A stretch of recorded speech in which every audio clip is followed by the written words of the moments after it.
Hello and welcome to Everyday People Extraordinary Performance, a podcast that explores what it really takes to show up, grow and do great work. Hosted by myself, Natalie Byrne, and my colleague Abigail Wilson. This series shares real conversations with people from all walks of life. It is not about the big titles or polished success stories. It is about the care, resilience and intent behind the way people perform every day. Brought to you by Fit as Oak, a team that supports high-performing teams and cultures. This podcast creates space for honest reflections and meaningful moments that often go unseen. Here is today's episode. Welcome to our podcast, Everyday People Extraordinary Performance. My name is Abigail Wilson. And I'm Natalie Byrne. And our guest today is Lee Mears. Lee played rugby at the highest level for England and the British and Irish Lions, representing his country on some of the biggest stages in the sport. After an incredible rugby career of 20 years, he retired and has since worked as a coach with leaders across many industries, helping them develop the clarity, confidence and resilience they need to lead well. Lee has also taken on some serious challenges outside of sport, including trekking to the North Pole and climbing Mount Everest. Experiences that have shaped how he now works with people and teams. He will soon be joining the Lions tour again this year, so we are really looking forward to hearing his insights on the sport, coaching and all things leadership. Welcome to the podcast, Lee. Oh, thank you for having me. I'm really looking forward to this. Well, so are we. So I'm just going to get straight in because we have a lot to get through with you. So could you start by telling us a little bit about your background, your journey, getting into playing rugby professionally throughout your rugby career, and then through and into the work that you're doing now? Yeah, definitely. I mean, first and foremost, I'm glad we're online. For those of the people that don't know rugby, I'm actually 6'4". I'm not. I am. I'm not the biggest, and I suppose that's probably where we want to start my sort of my career. Is I'm a Devon boy, right down in the south, opposite end of the country, opposite end of the Isles from where you guys are. But yeah, I was a Devon boy, born and bred, brought up, big football area. And we were lauded. I was a state school boy. We were lauded as a sort of a year group. That it wasn't even, I don't want to bag painting college. They will say that we actually were lauded as a year group because we could put out a rugby team. So basically we bullied the fast footballers into coming and playing rugby for us, and they scored the tries. They needed somebody to stand in defence and kick people, which as rugby players we generally aren't very skillful. So we happily did that. And then we had nothing to do in the summer, but we were a good group of people, which sort of is part of my life, that we all decided to play cricket. And that for me, as a result of that, I think was very forming throughout my career. I then that rugby team, we played some good matches and we got to a final. I got invited one day to a trial, and that trial went on and on and on. And actually, I got picked for England schoolboys. And back then, rugby was amateur. It was sort of, when people start asking you, what do you want to do as a career? I was like, oh, I don't know. Play rugby as long as I can. And one of the ways to play rugby as long as you could in those days, so we're talking 95, 96 and 97, was to go into the Air Force. And so I thought, well, I love planes. I'd been in the Air Cadets. I think my mum and dad sent me there just to get me after school, give me something to do. I liked the discipline side of it. And then I thought, well, the military could be quite good. So I applied for my sort of military scholarship. And because I'd played for England schoolboys, back then there were lots of schools, private schools, and that's where rugby was really sort of strong. And they said, come to us on a rugby scholarship.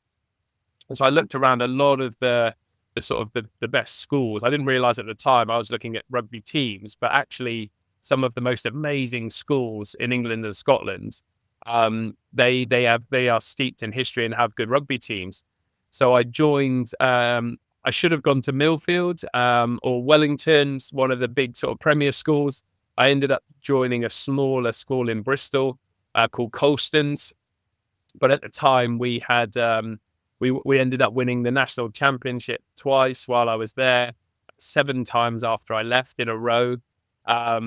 And our coach at the time was a teacher stroke England international called Andy Robinson. And so yeah, he was coaching us. And I remember he came into the class one day and he said, "I no longer have to teach you lot. Rugby's turned professional." And this was in '97. And so he basically said, "Next year I won't be here. I'm leaving." And he turned professional.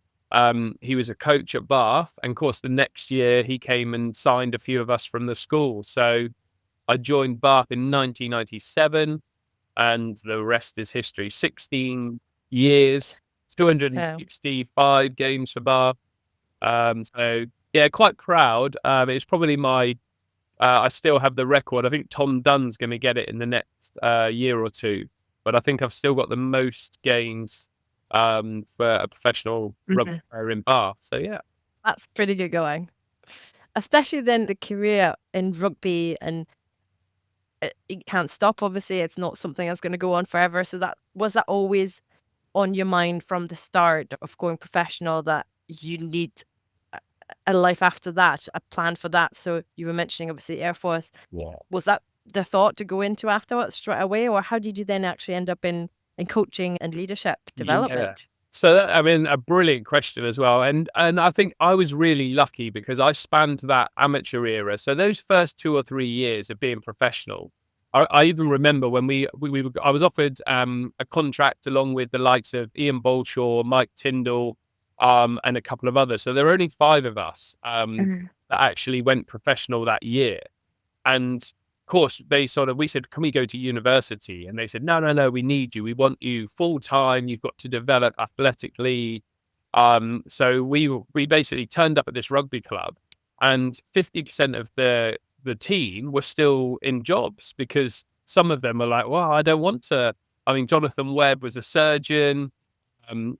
We had lawyers, we had guys working up in London, and they were like, "We don't want to give up our job because we don't know how long this is going to last." So of course we'd go to the gym at 10, and then we might train at 12 if the guys could get time off work, or otherwise we'd train in the evening. So it was a bit sort of higgledy-piggledy, but what it did expose me to, which was great, was actually everybody had careers.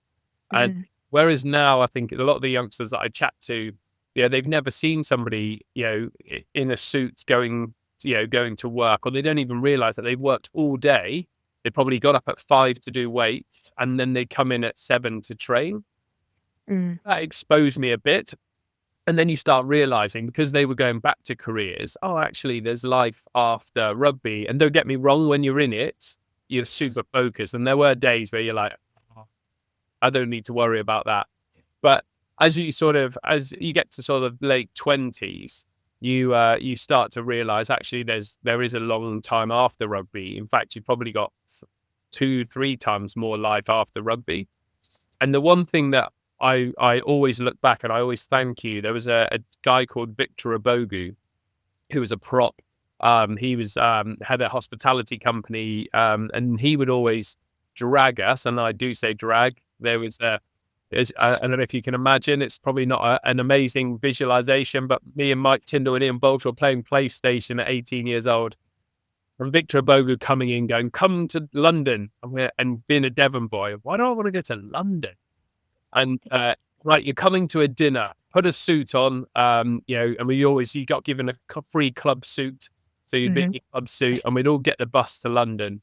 And again, I'm smiling now because I look back at it, and at the time we would moan and we would go kicking and screaming, but you'd be playing cards on the bus. But you'd get to London and you would sit on tables with the most wonderful people, the most interesting. And I've always been interested in people. We'll talk about sort of my drivers in a bit, I imagine, but I've always been interested in people, and I got to sit on tables with CEOs of banks, CEOs of the music industry, MDs of FTSE 100 companies, and you just sit and talk and ask questions, and then you realize, oh my God, these are really interesting people, and some you stay in contact with, some you don't, but you just the picture of the world sort of broadened for me. So then when I left rugby, I sort of was like, well, what next? And I suppose it's a better question, or I'm ranting, but I actually had some coaching. So initially I wanted to be a pilot, and fly, fly around the world. But over time, during my coaching, I sort of discovered the corporate world. Where you are now. Yeah. We'll talk about it a little bit more actually afterwards as well, I think. But Yeah, just I think to if kind we're of stay a bit more with the rugby Yeah. theme just yet. Within the Lions, I mean, you've been playing obviously for England, you've been playing for Lions as well, the British and the Irish Lions. So can you describe what's so special about the Lions and in the world of sport, really? And what's your experience sort of, with the Lions? What makes them different? Especially sort of from, what can leaders learn from that? Why are they so different? Yeah, I mean, this is super interesting, and I talk a lot with businesses about this now, because if you can imagine playing for Bath and obviously growing up, that's like your family, and so you're day in, day out with everybody. You know everybody's strengths, weaknesses. It's worse sometimes than living with your. I don't know if you've got brothers and sisters, but it's worse than living with your brothers and sisters because you know each other inside and out. But you're competitive, and being competitive means that you want to play for your country. As a kid growing up, you sort of watch them on TV. There's that sort of that honor of doing something bigger. And so you go to England and you go, oh yeah, this is great. This is amazing. You play against some of the players, so you sort of know them. You don't necessarily get on with all of the different clubs, Leicester in particular. They're a bit odd. And there's a rivalry between Bath and Leicester. But then the Lions is completely alien to you, because one, it only happens every 4 years. Two, it's not really on your radar. Yes, I mean, it's the pinnacle and you see it on TV. And I remember watching when I on the sofa, Jerry Guscott dropped the goal for the Lions in '86, I think it was. And then when I was in the boarding house, the height of rugby watching at Colston's, the 1997 Lions, they produced a documentary called Living with the Lions. And so it's on your radar, but you're not sure. And then when you get picked, you think it's amazing. And with your ego, and most sportsmen, we do have a little bit of an ego, and you're able to say, oh, I'm not just one of the best in my area, my club. I'm not just the best in my country. I am now one of the best in the Northern Hemisphere, as in Scotland, Ireland, Wales. I always joke and say we don't worry about France. Well, we do. But you've got this amazing, like, yes, I am picked. I'm wanted. I am good enough. I've done, I've got the shirt type thing. Then they put you into camp.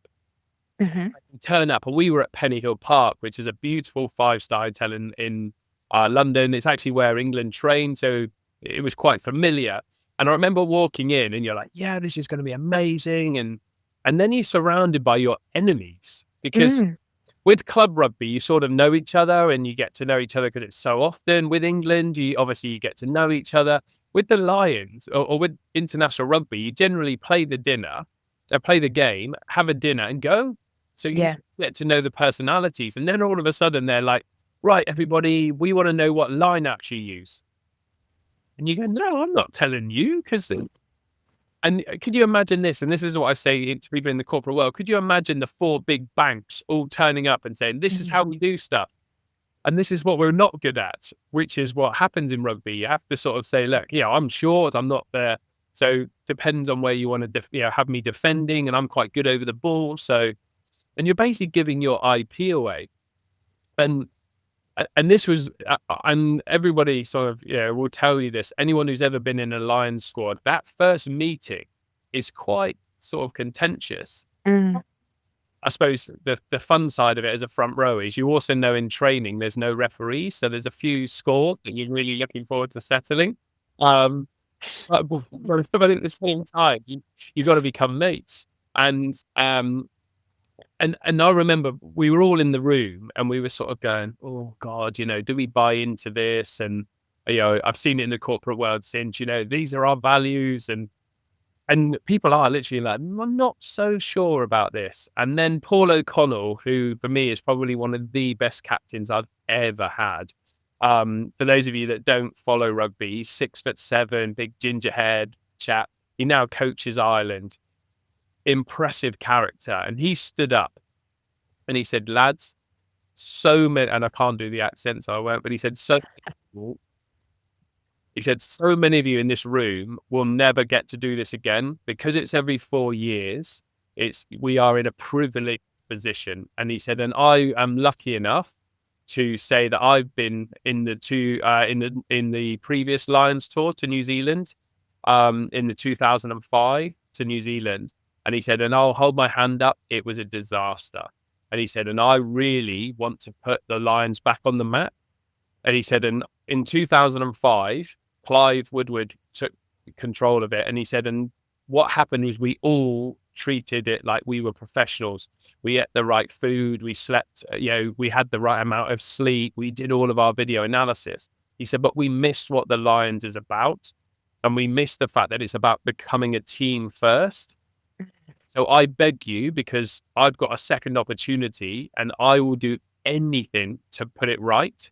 And he said, and so for me, he said, I want you to sacrifice 20, 30% of your professionalism to become mates first. So he said, if I haven't had a beer with you, if I don't know what the name of your partner's called, your wife, if I don't know what your kids are called, I have not done my job as your leader. I want to know you. And I'll never forget this. Even now I'm saying it and I've got a little bit of the hairs on the back of my neck. And then all of a sudden, in true style, Andy Powell, the Welsh number 8, who's most famous for driving a golf buggy down the M4, which again is another story we can touch on.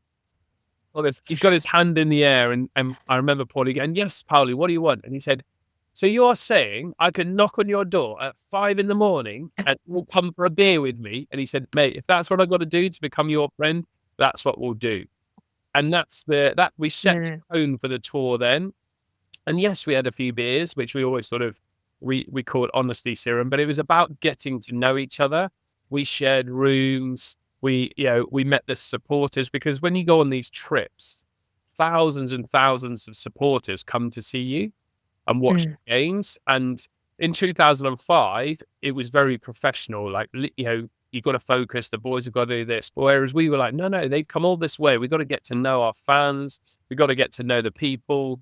And that's the way the tour went. And we were talking about it the other day, actually, at a dinner, and they were thinking about the Lions might not ever work. After that tour in 2005, New Zealand destroyed the Lions, because it's hard to bring a team together and play against a full-time international squad. And then obviously our tour was, we sort of put it back on the map, and hopefully we're going to have a tour win this summer.